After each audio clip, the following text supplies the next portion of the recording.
여호와여 도우소서. 경건한 자가 끊어지며 충실한 자들이 인생 중에 없어지나이다. 그들이 이웃에게 각기 거짓을 말하며 아첨하는 입술과 두 마음으로 말하는도다. 여호와께서 모든 아첨하는 입술과 자랑하는 혀를 끊으시리니 그들이 말하기를 우리의 혀가 이기리라. 우리 입술은 우리 것이니 우리를 주관할 자 누구리요 함이로다.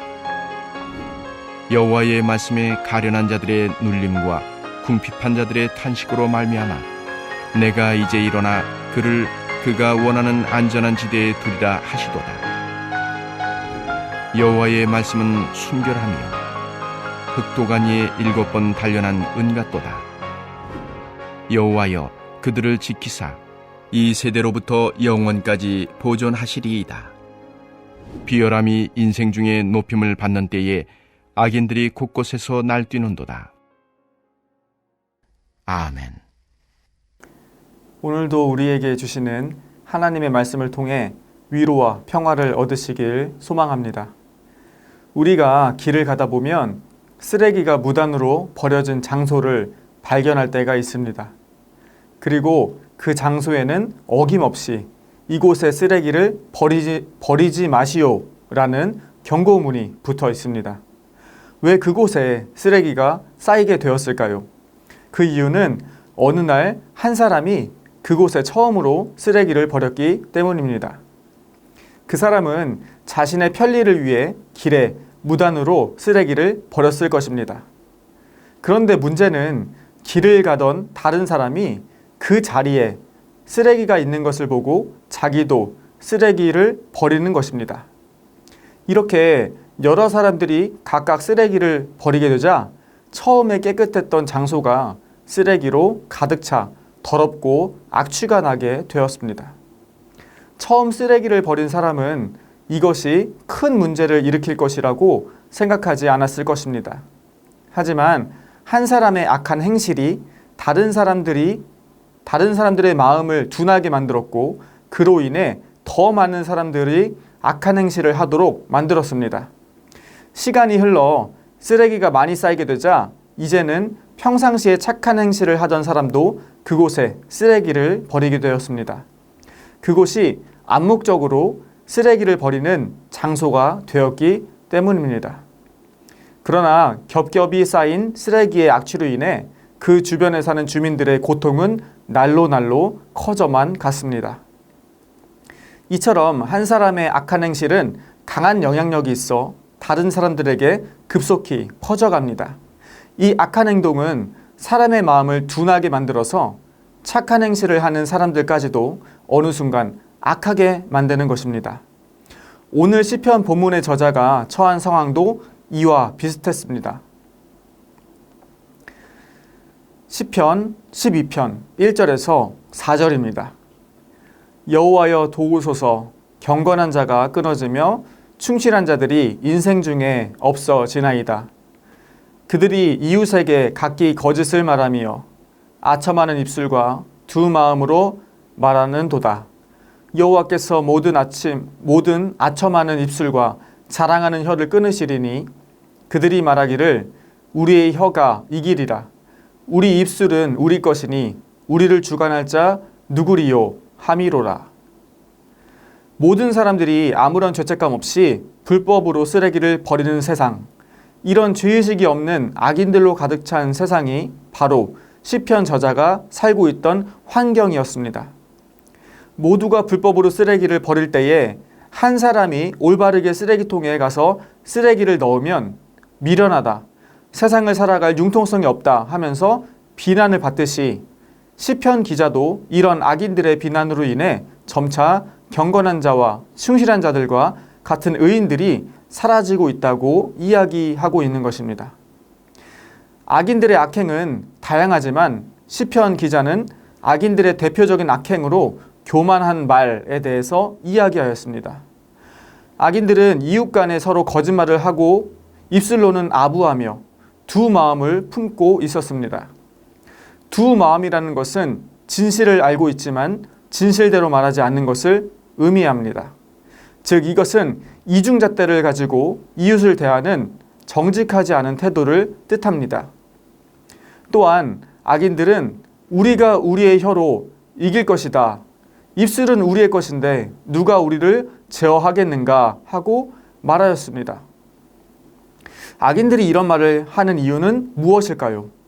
그것은 그들의 교만한 마음 때문입니다. 그들은 세상의 권력이 자신에게 있다고 확신하면서 자신들의 힘과 능력을 자랑하였습니다. 세상의 주인은 세속의 권력을 가지고 있는 자신들이라고 믿으며 정작 모든 세계의 주인이신 하나님을 무시하며 살아가고 있었던 것입니다. 악인들의 교만한 말은 시편 기자가 살아가는 공동체에 심각한 해악을 가져다 주었습니다. 악인들은 그들의 말의 권위로 재판을 정의롭지 않게 만들었고 공공의 질서를 무너뜨렸습니다. 또 헐뜯고 고발하고 악의에 찬 소문을 퍼뜨려 사회적 약자들을 괴롭혔습니다. 이로 인해 의롭게 정직하게 살고자 하는 경건한 자와 충실한 자들이 세상에서 점차 사라지게 되었습니다. 시편 기자가 살아가는 시대는 거짓과 위선이 가득하여 신실함이 사라진 시대였습니다.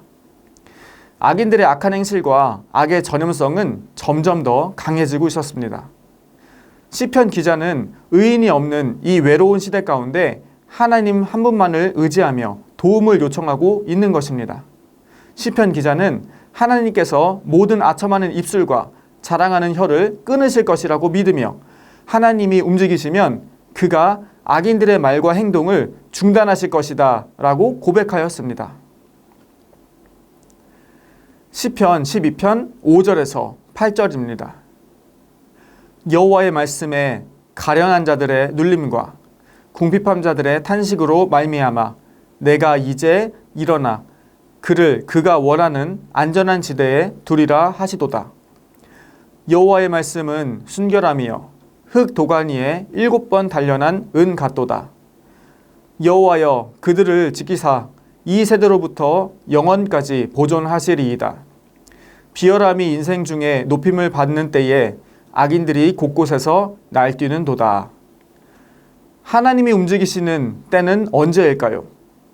그것은 가난한 사람이 억압당하고 궁핍한 사람이 신음하는 그때입니다. 흥미로운 것은 1절에 나타난 경건한 자와 충실한 자가 5절에 가련한 자와 궁핍한 자와 같은 사람을 의미한다는 것입니다. 저는 왜 경건하고 충실한 사람이 가련하고 궁핍한 사람과 같은 사람인지 궁금했습니다. 그래서 가련하고 궁핍한 사람을 지칭하는 원어의 뜻을 찾아보았습니다. 가련한 자는 심적으로나 환경적으로 괴롭힘을 받아 풀이 죽어 있는 사람을 뜻합니다. 궁핍한 자는 가지고 있는 것이 부족해 가난한 사람을 뜻합니다. 악인들이 득세하는 세상에서 경건하고 충실하게 사는 사람들은 악인들의 악한 행실로 인해 괴롭힘을 당하였습니다.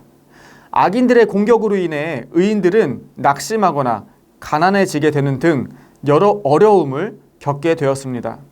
시편의 기자는 여호와의 말씀을 근거로 하나님은 고통 가운데 있는 의인의 탄식에 응답하신다고 고백했는데 여기서 의인의 탄식은 고통 가운데서 하나님께 부르짖는 간절한 기도를 의미합니다. 또 하나님은 의인의 기도를 통해 그를 고통스럽게 하는 사람들로부터 구원하여 안전한 곳으로 인도해 주신다고 하셨습니다. 하나님의 말씀을 신뢰할 수 있는 이유는 하나님께서 이미 과거에 출애굽을 통해 애굽에서 고통당하고 있던 이스라엘 민족을 구원하신 적이 있기 때문입니다. 이와 같이 시편의 기도자는 하나님의 말씀을 믿으며 이번에도 하나님께서 악한 세력 가운데 의인들을 구원해내실 것이라는 믿음의 고백을 하고 있는 것입니다. 이어서 6절입니다. 여호와의 말씀은 순결하며 흙 도가니에 7번 단련한 은 같도다.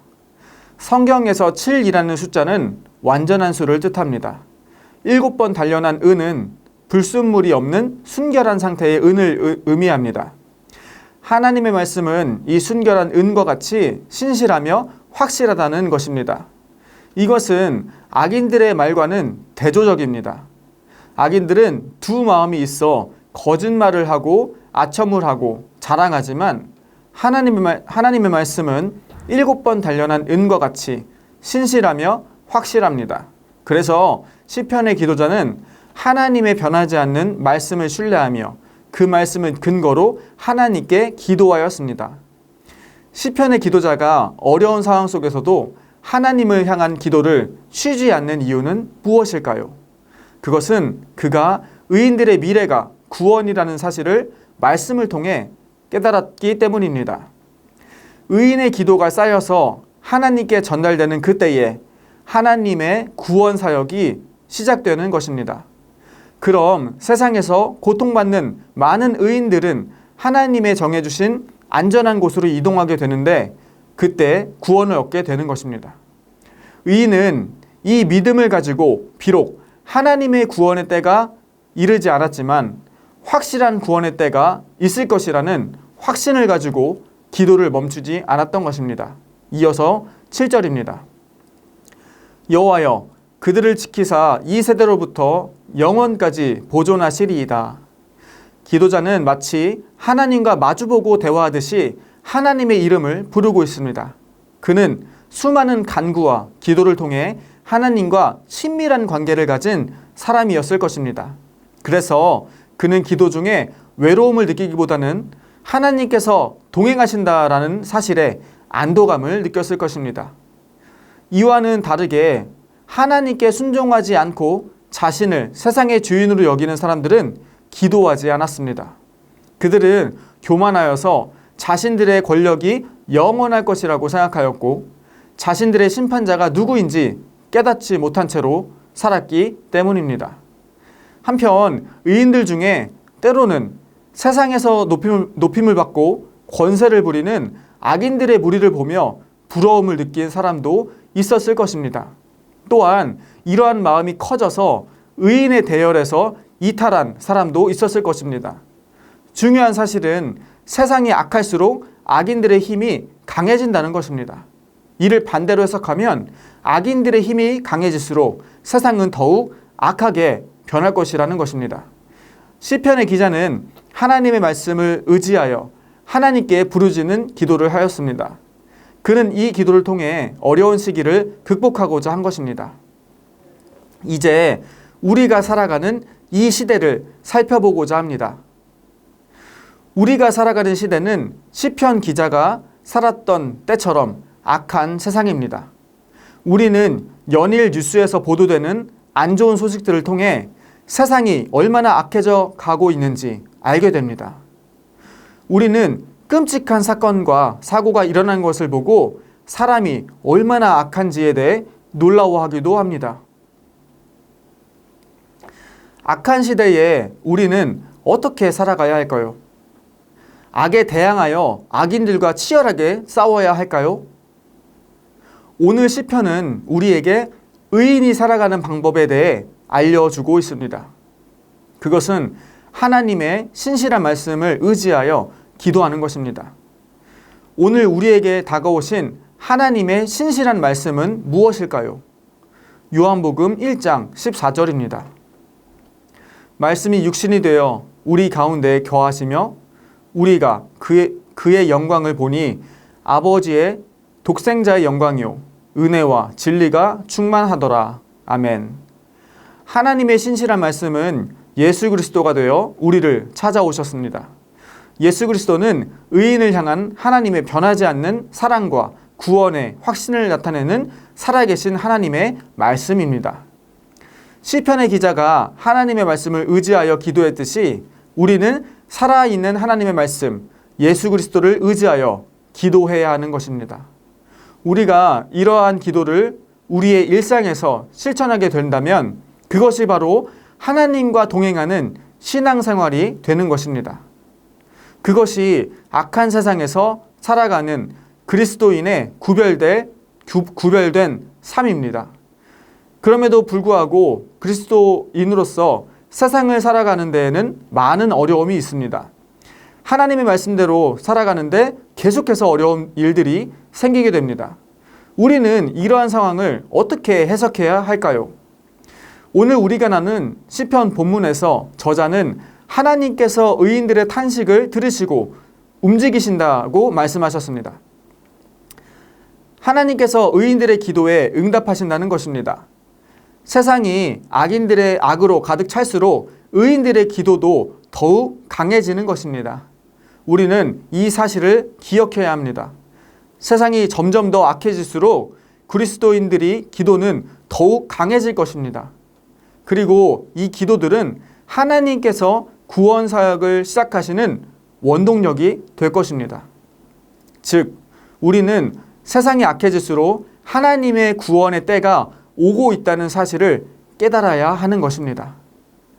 하나님의 말씀이 이루어질 때가 세상에 점점 다가오고 있는 것입니다.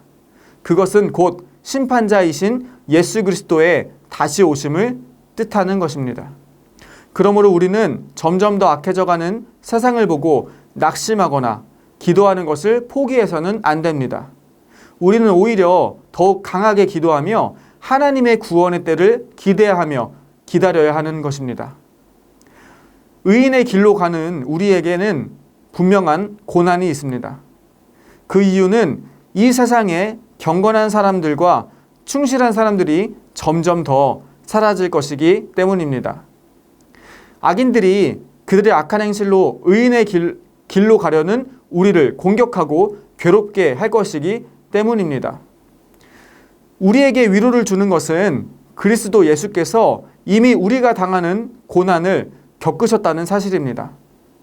예수님은 악한 세상에 대항하지 않으시고 언제나 하나님의 뜻을 먼저 구하시며 오히려 그를 공격하는 죄인들을 안타까워하시며 그들의 영혼을 위해 기도하셨습니다. 이것이 악한 세상을 살아가는 우리에게 예수님께서 알려주신 방법입니다. 모든 사람들이 죄를 짓는 세상에서 우리의 신앙의 양심이 무뎌지는 것을 경계하십시오. 말씀과 기도를 통해 우리 안에 있는 죄를 발견하고 겸손하게 회개하십시오. 나에게 악행을 저지르는 사람에게 복수로 되갚기보다 예수님을 닮아 그들이 죄에서 돌이킬 수 있게 기도하는 의인의 삶을 살아가시길 소망합니다. 예수님의 제자로서 살아가는 삶은 아주 좁고 험난한 길에 비유됩니다. 그러나 그 길의 끝에서는 확실하고 신실한 구원의 말씀인 예수님께서 우리를 두 팔 벌려 반겨주실 것입니다. 이 사실은 우리가 의인의 삶을 살아가는데 큰 힘과 원동력이 됩니다. 오늘 하나님께서 우리에게 주신 말씀을 통해 악한 세상에서 빛과 소금이 되어 예수님을 나타내는 귀한 하루 보내시길 소망합니다. 우리 함께 이 시간 기도하겠습니다. 첫째로 오늘 나눈 시편 12편의 말씀처럼 우리가 악한 세상에서도 의인의 길을 끝까지 달려가길 소망합니다. 그래서 그 길의 끝에서 우리를 반기시며 수고했다 칭찬하실 예수님을 만나시길 소망합니다. 또한 코로나로 인해 어려움을 겪고 계신 해외 선교사님들과 국내 농촌 목회자분들의 영육 간의 강건함과 회복을 위해 기도하시겠습니다. 둘째로 성경 일독을 통해 우리 모두가 하나님의 말씀과 더욱 친밀한 시간을 보내도록 기도하시겠습니다. 또 다음 세대를 위한 성전 건축이 주님의 인도하신 가운데 아름답게 이루어질 수 있도록 기도하시겠습니다. 마지막으로 교육부서 수련회를 통해서 주님의 은혜와 사랑이 각 부서에 가득 넘치도록 우리 함께 기도하시겠습니다.